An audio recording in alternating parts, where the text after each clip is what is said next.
விஜய் வந்து நான் எந்த தப்பும் பண்ணல, அவர் நல்லவர், அவர் என்னங்க பண்ணாரு. நிறைய பேர் என்ன சொல்றாங்க, போனவங்களை பேட்டிலாம் பார்த்தா எனக்கு எல்லாம் கடுப்பாகுது. ஒருத்தன் சொல்றான் அவரு எலச்சி போயிட்டாருங்க, முடிய வெட்டலங்க, அப்படியே எங்களை கட்டி பிடிச்சி கண்ணீர் விட்டு அழுதாரு, அப்படியே அழுதாரு அப்படின்னு சொல்றாரு. உன் குழந்தை போச்சே, நீ அழுதியா? 20 லட்சம் வாங்கிட்டு ஒரு நடிகனுக்காக இந்த அளவுக்கு வந்து ஒரு முட்டாள்தனமா பேசிட்டு இருக்கீங்களா மனுஷனுங்களா? நான் கேட்கிறேன், இவ்வளவு தூரம் விஜய்க்கு நீங்க சப்போர்ட் பண்ற நீங்க, விஜய் தப்பு தானே பண்ணல? அவர் எதுக்காக 20 லட்சம் கொடுத்தாரு? எதுக்காக சொகுசு பஸ் வச்சு உங்களை கூப்பிட்டு வந்து உங்க காலில் வந்து கதறி அழுதாரு? எதுக்காக வந்து கல்விக்கு வந்து நான் வந்து உதவி பண்றேன், எந்த உதவினாலும் எனக்கு கேளுங்க, நான் ஹெல்ப் பண்றேன் அப்படின்னு சொல்லிட்டு சொல்றாரு. சொல்லுங்க, அவர் ஏன் பண்ணணும்? தப்பே பண்ணல, எதுக்காக பண்ணணும்னு நான் கேட்கிறேன். அப்போ தெரியுதா? இந்த விஷயத்தை கேளுங்க யாராச்சும், இதுக்கு பதில் சொல்லுங்க. யாரும் டிவிக்கை சார்ந்தவர்கள் யாராச்சும் பதில் சொல்லுங்க.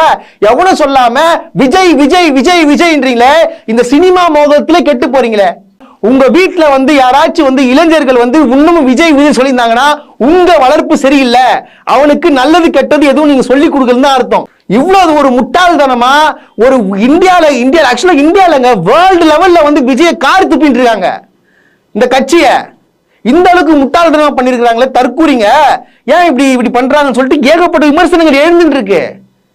ஆனா கொஞ்சம் கூட அறிவு இல்லாம நம்ம தமிழ்நாடுன்றது எந்த அளவுக்கு கல்வியில நம்ம சிறந்து விளங்கிட்டு இருக்கோம், படிச்ச இளைஞர்கள் கூட இன்னும் விஜய் விஜய் விஜய் விஜய் சொல்லிட்டு இருக்காங்களே, ஒன்னும் புரியலையே.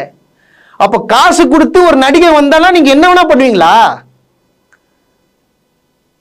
நான் கேட்கறேங்க, அன்னைக்கு வந்து ஒரு பிரச்சனையாச்சு.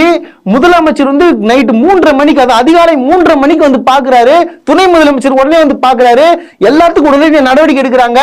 செந்தில் பாலாஜி அங்குள்ள எம்எல்ஏ வந்து உதவி பண்றாரு. அவங்களுக்கெல்லாம் வந்து எந்த பாராட்டு தெரிவிக்கல.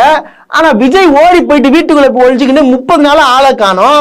ஆனா அவருக்காக வந்து இந்த அளவுக்கு வந்து சோசியல் மீடியாலயும் அங்கேயும் போராட்டம் நடத்திக்கின்னு எங்க விஜய் நாங்க உயிரின ஸ்டாண்ட் வித் விஜய் விஜய் சொல்லின்றீங்களே, உங்களுக்கு எல்லாம் என்னடா, நீங்க எங்க வந்திருக்கீங்க?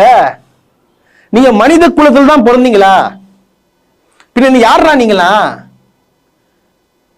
இல்ல புரியலங்க. இந்த தமிழ்நாடு அரசு அவ்வளவு உதவிகள் பண்ணிட்டு இருக்கு, அதை பத்தி பேசாம அதை விமர்சனம் பண்ணிட்டு இன்னமும் தமிழ்நாடு அரசு தான் காரணம், தமிழ்நாடு அரசு தான் காரணம், போலீஸ் தான் காரணம், போலீஸ் இல்லன்றீங்களே.